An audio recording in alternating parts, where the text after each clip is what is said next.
যদি বলি, আমরা তো রাজার জাতি, কিন্তু আমরা ভিক্ষুক হয়ে গেলাম কবে? ভিক্ষুক হয়ে গেলাম যেদিন থেকে আমরা ব্যবসা ছেড়ে দিয়েছি। আমরা বলছি ওরা ব্যবসা করুক, আমরা কি আখিরাত নিয়ে থাকবো। দুনিয়াকে আল্লাহ তাআলা আমাদেরকে দুনিয়ার নেতা বানাইছে না, ইন্নী জাইলুন ফিল আরদি খলিফা, আমি জমিনে কি বানাচ্ছি?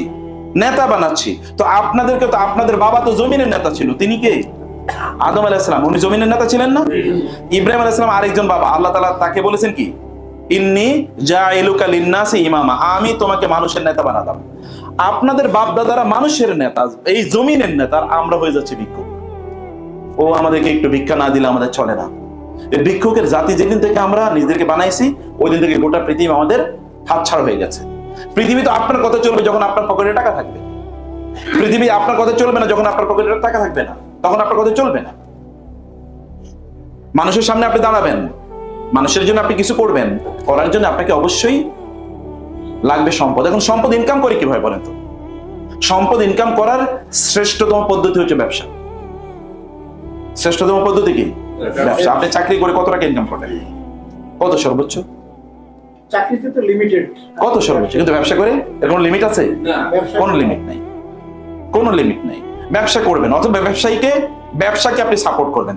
সবাইকে ব্যবসা করবে তা করবে না, কিন্তু ব্যবসার প্রতিষ্ঠানগুলোকে কি করতে হবে? সাপোর্ট করতে হবে। এবার আমি তাহলে 1 নম্বর কথায় গিয়েছি যে আমাদেরকে প্রচুর পরিমাণে ইনকাম করা লাগবে, প্রচুর ইনকাম করা লাগবে। ইনকাম কিভাবে করবো সেটা আমি পরে বলছি। 2 নম্বর বিষয় হচ্ছে যে ইনকাম করার জন্য আমাদেরকে লাগবে হলো ব্যবসা করা।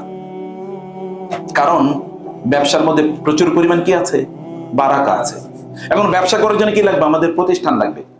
ব্যবসা করার জন্য কি লাগবে? প্রতিষ্ঠান লাগবে। যেমন ইহুদিদের প্রতিষ্ঠান আছে, যেমন বললাম। আচ্ছা, অ্যাপল পৃথিবীর সবচেয়ে দামি মোবাইল কোম্পানির নাম কি? অ্যাপল নাকি? এরকম কেউ আর কিছু বানাইতে পারছে? কেউ বানাতে পারে? দেখুন তার কোনো প্যারালাল কিছু আছে? প্যারালাল কোনো কিছু নাই। প্যারালাল আছে পৃথিবীতে কম্পিউটারের জগতে আপনার যা লাগবে, যেমন সফটওয়্যার সব সফটওয়্যার কারা বানাইছে বলেন তো? সব মাইক্রোসফট স্যার আপনি চলতে পারবেন। মানে এমএস যেটা আমরা বলি, মানে অফিসের মধ্যে কি আছে? ওয়ার্ড আছে, এক্সেল, তারপরে কি পাওয়ার পয়েন্ট, মানে অফিসের যা আছে এটা আপনি বলেন তো মাইক্রোসফট ছাড়া আপনার পক্ষে সম্ভব কিনা? তো মাইক্রোসফট কোন দেশের কোম্পানি? হ্যাঁ, এটা আমেরিকান কোম্পানি। কোথাকার কোম্পানি? American company. আপনি এরকম একটা কোম্পানি বানাইতে হবে। কোম্পানি ছাড়া, প্রতিষ্ঠান ছাড়া আপনি কোনোদিন কিচ্ছু করতে পারবেন না, কিচ্ছু করতে পারবেন না।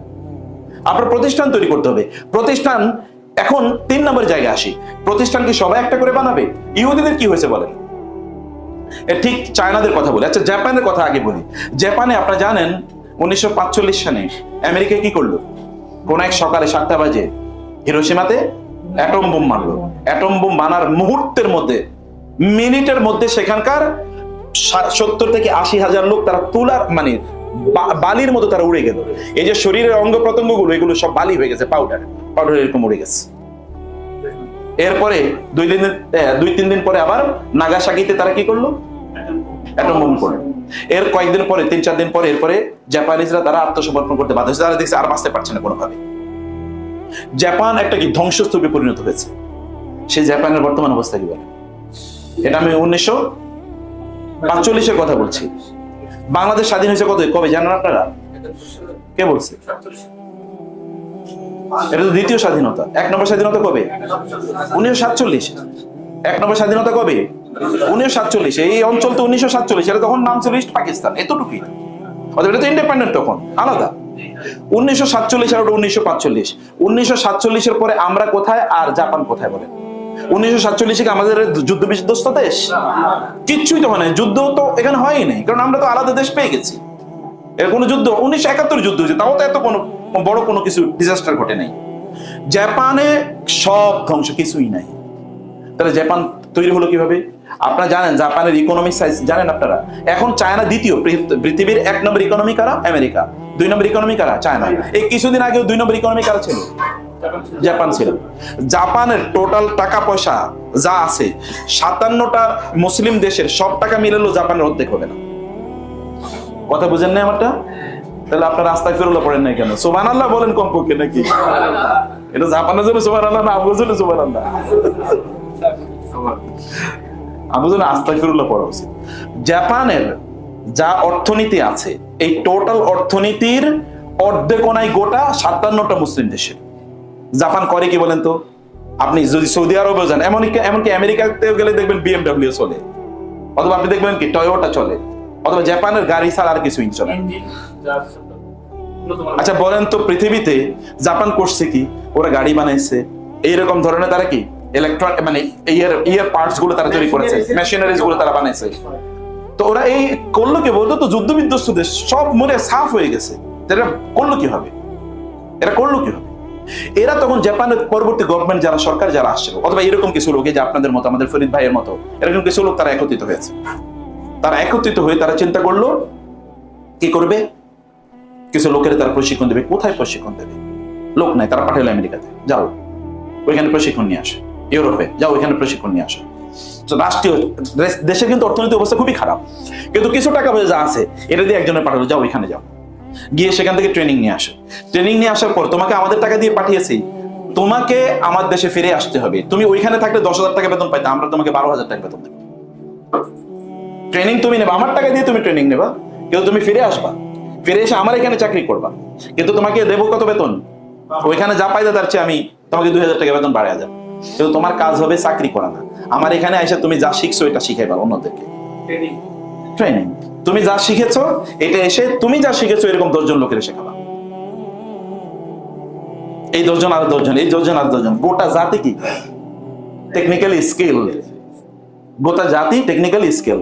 গত পরশু আমাকে একজন ইউনিভার্সিটির প্রফেসর বলছে, আমি যেহেতু ইউনিভার্সিটির প্রফেসর, তো একজন প্রফেসর বললো যে উনি একটা দোকানে গিয়েছে হলো ওষুধ কেনার জন্য।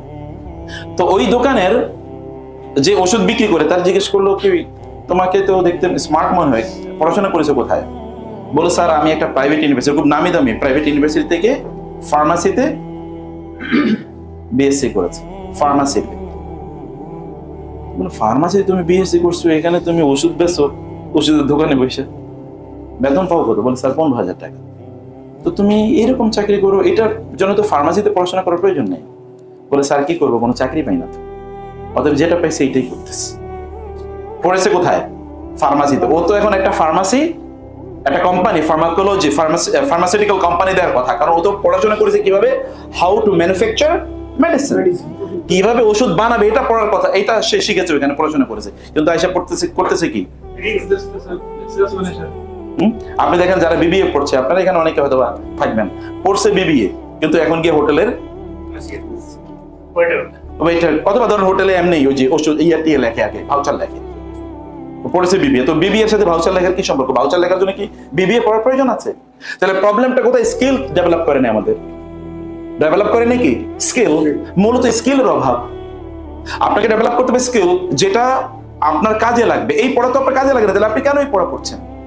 বা এই পড়ার পেছনে কেন এত ইনভেস্টমেন্ট? বাংলাদেশে প্রতি বছর 5 থেকে 7 লক্ষ ইউনিভার্সিটি গ্রাজুয়েট বের হয়, 5 থেকে 7 লক্ষ চাকরি আছে নাকি বাংলাদেশে?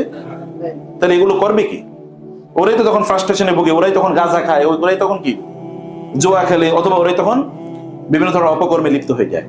মূলত পড়াশোনাটা দরকার ছিল লাইফ ওরিয়েন্টেড, জীবনমুখী তার পড়াশোনাটা দরকার ছিল, যে এই পড়াশোনাটা তার কাজে লাগবে। এটা জাপানিজরা করেছে, যেমন একটা এক্সাম্পল বলছি।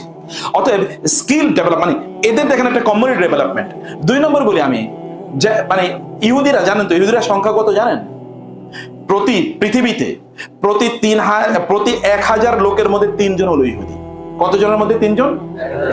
আর মুসলমানরা প্রতি 133 জন। মুসলমানরা প্রতি 100-তে কতজন? ইহুদিরা প্রতি 1,000-এ কতজন? 3 জন। গোটা পৃথিবী চালায় কি ইহুদিরা না মুসলমানরা? 1,000-এ 3 জন ওরা চালায়, আর আমরা 100 জনে 33 জন তাও আমরা চালাতে পারতেছি। তাহলে প্রবলেমটা কোথায়?